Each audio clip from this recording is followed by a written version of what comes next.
Vamos lá, começamos o capítulo com os resultados do azul máximo da destruição do Agito. Só resta agora Sukuna, Mahoraga e Gojo. Enquanto vemos o narrador dizendo que Satoru utilizou 2 Black Flashes, confirmando que o ataque que ele havia utilizado no Agito havia sido um deles. O narrador continua dizendo que a tensão de Satoru Gojo continua crescendo, enquanto o professor cura seu braço direito totalmente em êxtase. Uma tensão que há pelo menos 1000 anos o rei das maldições Hiromei Sukuna não sentia. Sukuna está pistola pela forma que Agito foi destruído, e pela primeira vez seu sorriso sarcástico desapareceu. A luta retoma e Satoru parece acertar mais um Black Flash no Mahoraga, o terceiro seguido, lhe mandando para trás. Sukuna e Mahoraga se reagrupam com o antigo rei ficando no meio e o Shikigami indo para trás para fazer a cobertura. Gojo está mais à vontade do que nunca, parece dançar com o Sukuna ao trocar golpe com os dois.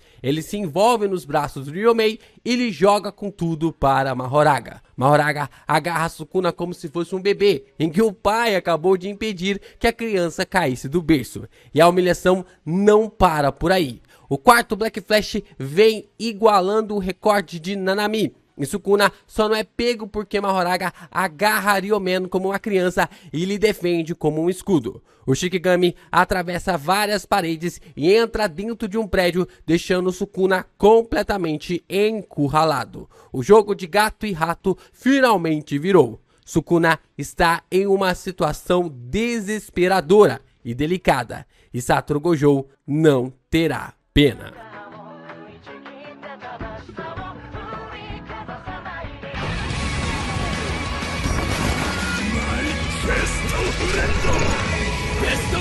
Yo, Geeks, aqui é o LP e vocês estão no canal do Geek Brasil. Fiquem ligados porque esse vídeo contém spoilers do capítulo 235 do mangá de Jujutsu Kaisen.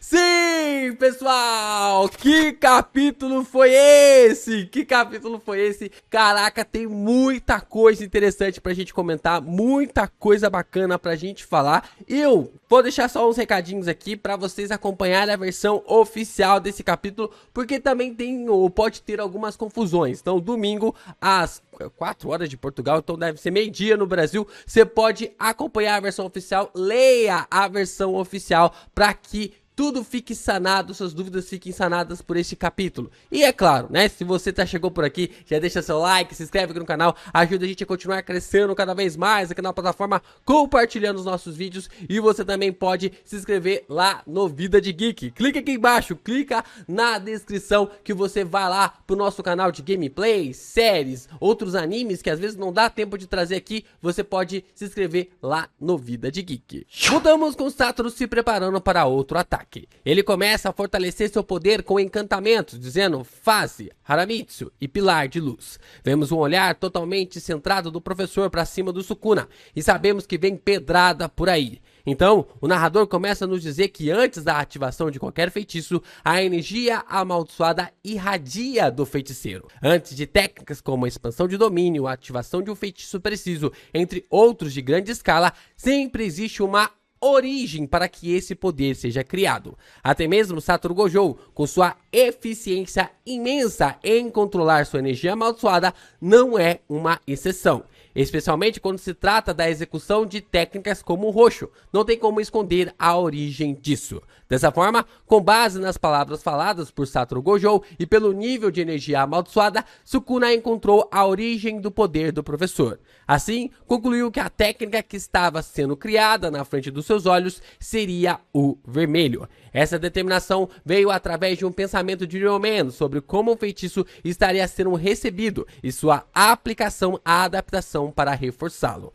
Essa conclusão do Sukuna nunca esteve errada, e assim ouvimos Satoru Gojo dizer energia reversa. Satoru levanta sua mão direita para cima e aqui Sukuna entende que caiu perfeitamente na armadilha do professor. Sukuna grita de uma forma desesperadora por Mahoraga e vemos que o Shikigami sai de dentro do prédio para ir atrás do poder do professor. Só que além do orbe vermelho lançado ali pelo Satoru, havia o azul que havia esmagado Agito no capítulo passado e que ainda estava no campo de batalha. Dessa forma, assim como o vermelho que deu a volta no prédio e acertou o Sukuna pelas costas, esse novo vermelho não tinha velocidade. Após concluir a adaptação, Mahoraga chegou primeiro ao azul, com ordens para que não deixe os orbes colidirem. Isso porque o Shikigami deveria destruir o azul com sua adaptação. Só que tem um problema. Mahoraga buscava um ponto de conclusão, enquanto pensamentos autônomos se seguia entre Sukuna e o Shikigami para evitar a criação do roxo. Mahoraga então salta pelos prédios em busca de conseguir destruir qualquer um dos orbes criados pelo professor. Mas o Shikigami caiu na armadilha do Gojo. Usando a velocidade de movimento rápido, ele aproveitou a atração que o azul cria para se pôr entre Mahoraga e sua orbe azul. O Shikigami havia se adaptado ao azul sem precisar escolher um alvo para seu golpe e não havia sido afetado pela gravidade. Só que o problema é que essa adaptação da sombra saiu pela culatra, porque Gojo usou isso ao seu favor. Satoru estava de frente com Mahoraga e estava prestes a atacá-lo. Ele acerta um puta soco na face. Mas dessa vez, pelo que parece, sem Black Flash. Mas assim que Satoru acerta o soco no Mahoraga, Sukuna surge por detrás, usando o jato do Max Elefante para atacar a orbe. Dessa forma, antes que o azul e o vermelho colidam, Sukuna usou a técnica da água perfurante. Gojo tenta fazer algo e acerta um outro soco em Ryomei, na qual o professor ri. Mesmo assim, Sukuna garante que agora havia acabado. Satoru apenas olha para a situação e começa a recitar encantamentos mais uma vez, deixando Ryomen em choque. A água perfurante que era para acertar o vermelho vai diretamente para o azul. Isso porque quando Satoru disse ali os encantamentos, o azul recuperou sua potência e engoliu a água perfurante do Sukuna. Só que assim como a batalha havia começado, os mesmos encantamentos para o roxo passaram a ser declarados naquele momento. E como se fosse uma contagem de alguém que é nocauteado e cai de cara na lona, Sukuna ouvia essas palavras entrarem em seus ouvidos. Da boca de Satoru Gojo, como se fosse o vencedor do duelo, podia-se ouvir 9 cordas, luz polarizada, corvo e proclamação. E entre os lados. Antes de vermos o resultado final, vemos Yuta ganhando destaque, e ele está pedindo desculpas ao professor Kusakabe. Ele continua dizendo que se houvesse alguém como ele na batalha, Satoru Gojo não poderia usar tal poder. Dessa forma, retornando para a luta, sorrindo como uma criança, Gojo diz roxo, deixando Sukuna em choque total. A explosão acontece como se fosse uma bomba, atingindo completamente Shinjuku. Um puta clarão reage no céu e Mahoraga é completamente pulverizado. Não somente isso, mas também o leme do Shikigami foi para o espaço, como se começasse a ser desintegrado. Ah, fãs do Yuta! Ah, fãs do Yuta, eu falei! O que eu falei pra vocês exatamente ontem? Como que o aluno sobreviveria a isso? A galera veio quase querendo me matar nos comentários ontem, mas parecia que eu estava prevendo. Eu estava prevendo tudo que fosse acontecer e não teria como o Gojo utilizar esse poder com o Yuta ali. E eu acrescento ainda mais detalhes. Ontem eu tinha falado que faltava maturidade no Yuta por não conseguir prever o problema que não era o Mahoraga, mas sim o Sukuna, que ele poderia ser usado como refém na batalha e isso prejudicaria pra caramba as ações do Satoru Gojo. Só que o Gege, ele foi além, ele vai além como um grande autor deve sempre fazer, nos surpreender, fazer com que aquilo que a gente espere fique algo ainda melhor. Só que tinha algo a mais. O problema não era apenas a imprevisibilidade ligada ao Sukuna, mas sim as de Satoru Gojo. Como o Kenjaku mesmo já havia falado, o professor se sente sempre à vontade lutando sozinho. Quanto mais sozinho, quanto mais ele estiver ali à vontade, Satoru Gojo pode criar impossíveis atrás de impossíveis. E cara, se o Yuta tivesse ali, ele tinha virado churrasco com toda certeza. Vários quarteirões foram varridos do mapa, não sobrando pedra sobre pedra. mas Sukuna ainda está de pé. Por incrível que pareça, seu corpo está todo arrebentado e só não está de joelhos porque está apoiando seu corpo em um dos pilares que sobrou dos prédios que foi pulverizado. Sem seu braço esquerdo e com o machucado ali por todo o seu corpo, pelo que aparenta, Ryomen não pode mais continuar sua batalha. Gojo se aproxima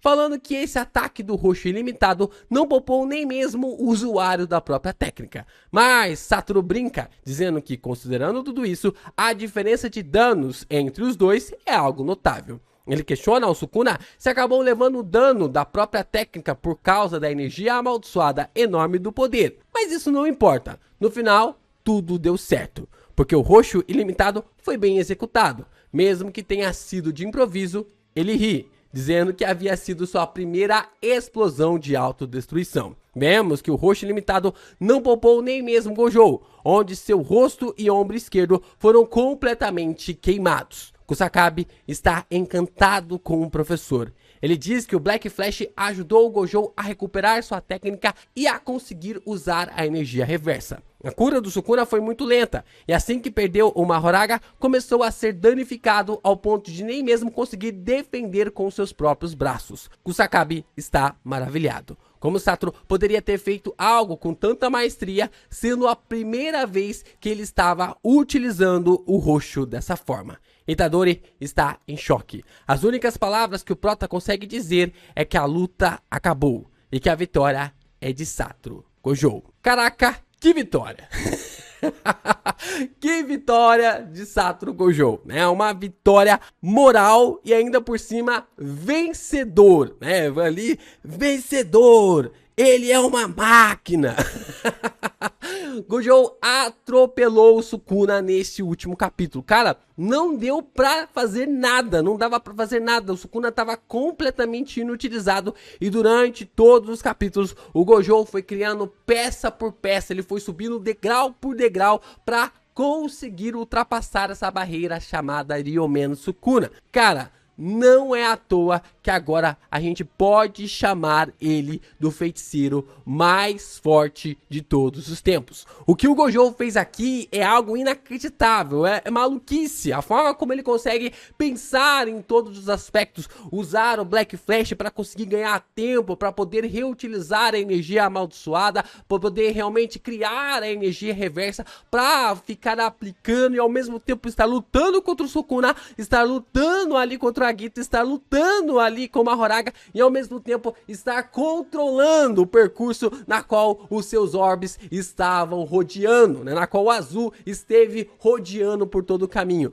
E a maestria que o Gege criou isso é sensacional, porque faz a gente esquecer. Ele tinha acabado de fazer isso com o vermelho e a gente não fazia a mínima ideia que isso poderia ser feito com o azul também. O que, é claro que poderia ser feito, mas ele, conforme a batalha, conforme a adrenalina, faz a gente esquecer dessas habilidades e do conceito de que, acima de tudo, o poder de Satoru Gojo é controlar o espaço. E pra galera que acha que o Kenjaku vai intervir, acho isso bem difícil. Acho isso bem difícil. Se isso fosse acontecer, o Gege teria acabado esse capítulo da mesma forma como ele acabou no capítulo 132, quando o próprio Itadori iria massacrar o Mahito na base da porrada. O Kenjaku acabou chegando ali para conseguir absorver o Mahito. Mas existe uma carta na manga do Sukuna, como o Hakari mesmo falou. Existe uma carta na manga ali pro personagem